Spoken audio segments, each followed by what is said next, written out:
Y sobre todo vemos, como dice este versículo, que la ira de Dios se revela de donde, desde el cielo, mis hermanos. Sabemos que la ira de Dios no corresponde a un enojo importuno, como es el ser humano. Cuando nosotros nos enojamos por cualquier situación que nos hacen, nos enojamos porque podamos tener un mal día o algo así, mis hermanos.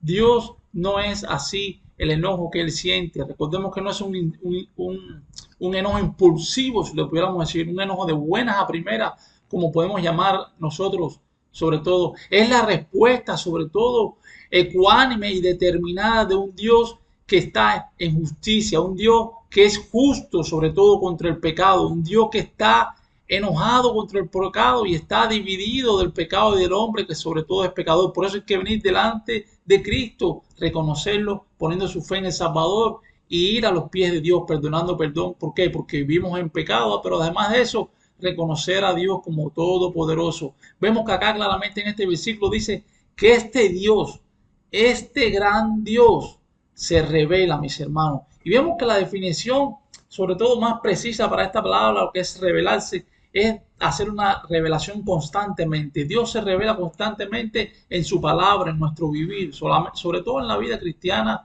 y en la esencia de la palabra, que significa lo que es más o menos descubrir, hacer visible, darse a conocer. Es decir, cuando yo revelo algo a mi familia, cuando yo revelo algo a mis amigos, es decir, estoy dando a conocer. Y es así como hace Dios. Dios revela su ira y sobre todo lo revela de dos maneras diferentes. Una puede ser indirectamente, como todos conocemos, mediante las consecuencias naturales de que nosotros al transgredir su moral universal. Y la segunda puede ser directa por medio de su intervención personal. De su intervención personal desde el Antiguo Testamento vemos esto, sobre todo cuando él puso podemos decir, la sentencia impuesta sobre Adán y Eva cuando ellos pecaron en el Edén. También después cuando vino el diluvio universal, podemos poner ese ejemplo. Cuando vino también que destruyó por completo Sodoma, recordemos cómo estaba viviendo esta ciudad de Sodoma, hasta el cautiverio en Babilonia también.